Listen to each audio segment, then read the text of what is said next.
every day of my entire life, I lived like it was day one, week one of buds. So I prioritize trying to win the battle in the morning. So I always win the battle in the morning. So I get up in the morning time, every morning I go for a run. That's the first thing I do every morning. Haven't taken a day off of running since December 2016. All right, so you're a retired Navy SEAL. You went through the Air Force Special Operations community. You've deployed to Iraq, broken the world record for pull-ups, run a few ultramarathons. So what do you say when you're introducing yourself to people? Like, how do you introduce yourself to people with all of that? Well, kind of how you said it right there. I'm David Goggins. So what got you interested in the SEAL community in the first place? Like, what caught your eye? Well, I was spraying for cockroaches when I got out of the Air Force. I was spraying for cockroaches. I was about 297 to be exact. And I saw this Discovery Channel show on TV. And I was like, and that Discovery Channel show was just guys going through Hell Week. And I saw these guys freezing, a lot of water.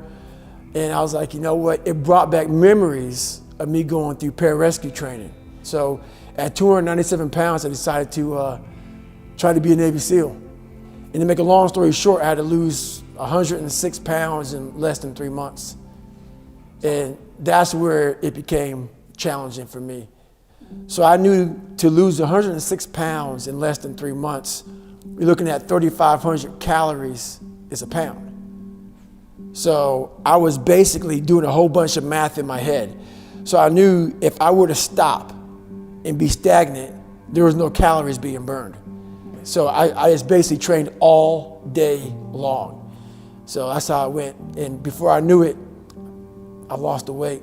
But when you lose 106 pounds in less than 3 months, you're not in the best shape of your life. You got a lot of cardio in, but you're just not in great shape. So my first place in the Navy was buds.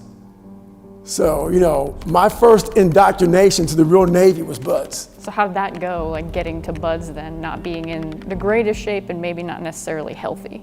I wasn't in bad shape, but my body was broken. Because when you go from 297 to 191, in that time period, and you're running, you're starting to break yourself. So I broke myself before I even got into Navy SEAL training. My first time going through buds, I got to Hell Week, stress fractures, double pneumonia. I got rolled back day one, week one. Second time going through buds, I actually fractured my patella before I got into Hell Week.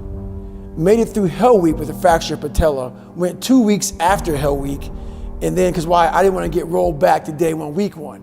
Yeah. But I couldn't keep up with the class, got rolled back to day one, week one, after Hell Week. And then I went through my third time and I graduated that class. We had a guy die in that third Hell Week, class 235. So that's kind of how it happened. So what did that feel like to keep getting rolled back, keep going through Hell Week? Where did you go when you were doing that in your mind? What I started figuring out going through buds was that the harder something is, the more it was challenging my mind. So I had to find different ways to stay in the fight.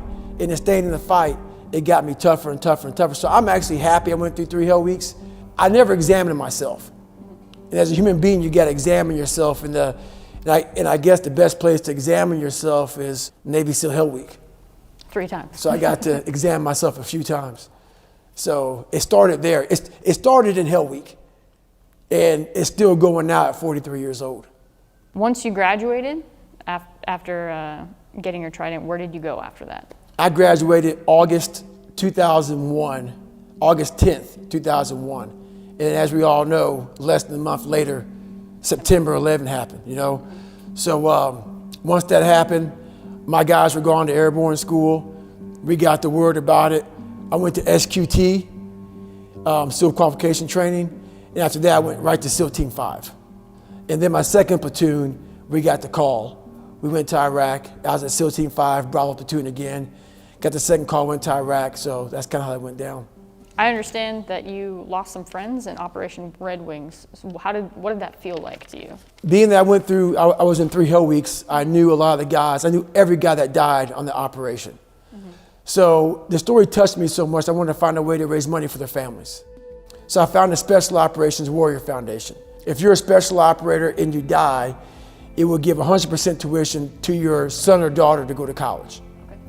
Great foundation. So now I gotta find something to do to raise money for it. So I started Googling all these different races. I found the Badwater 135. So it's a 135-mile run through Death Valley in the summertime. Had no idea about ultra running. I'm 250 pounds, I'm a big meathead. So here I am, calling the guy up on Wednesday. He goes, hey, you got to qualify for this race. I go, how do you qualify? He says, you got to run 100 miles in 24 hours or less. I'm like, is that even possible? I haven't run over 20 miles the whole year. Yeah. Going through BUDS, I started realizing that you have to learn to control your mind in these situations. Okay. So at mile 70, when I was in the worst shape of my entire life, I was able to draw on being calm. I was able to finish the race. What's your current daily workout routine? Like say on a long day where you have plenty of time to just do whatever. Well, even if I don't have plenty of time, I get it in. Yeah, I make it. So I prioritize trying to win the battle in the morning. So I always win the battle in the morning. So I get up in the morning time, every morning I go for a run. That's the first thing I do every morning. Haven't taken a day off of running since December 2016. Every day, up in the morning. So I also stretch out every day for about 2 to 3 hours. Every day. I've missed 2 days in about 5.5, 6 years. So that's just my routine. And about 4 days a week, I'm in the gym hitting the weights. Because you can't just be a runner. So this is every single day, the monotony of my life. But this is what builds discipline. And not everybody, I'm not telling everybody to do this. But this is my lifestyle. This is how I build self-discipline. What are some of the most valuable things you learned in the Navy, be it about yourself or? You know what? Some of the most valuable things, a lot of people say teamwork and stuff like that. Teamwork is big. But I learned that you have to be a good individual first. You have to triple down on your weaknesses, because a lot of times, like, you always count on your buddy next to you to help you out. Sometimes that buddy's not going to be there. You got to make sure that you are a jack of all trades and a master of all trades. And that's one thing, you got to have your buddy's back, they got to have your back, but you got to work on yourself every single day. And that's one thing that the military has to really, really triple down on. Is something that we're missing nowadays a lot, is that total accountability of every day. Going back to boot camp in your mind. You may grab, boot camp sucks. SEAL training sucks. All these things suck, and people are so happy to get out of it. But that's what makes you good. Remember how you were when you got out of boot camp?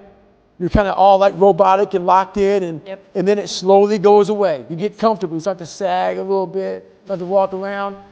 You start to lose that militant discipline. That's the one thing I learned not to do in the military. Is the military teaches you these great codes, ethics, morals, values. You got to continue to work on those. Like everything, it's a muscle. You stop going to the gym, you stop running, you get weak. The military teaches you these great values of strength and honor and code and all these other things. But what we do is we don't keep up the discipline of all that stuff. And we lose it. So the one thing I learned is to not lose that thing, that boot camp, SEAL training, whatever you go through, whatever your A school is, whatever it is, keep that discipline up. That's the biggest thing.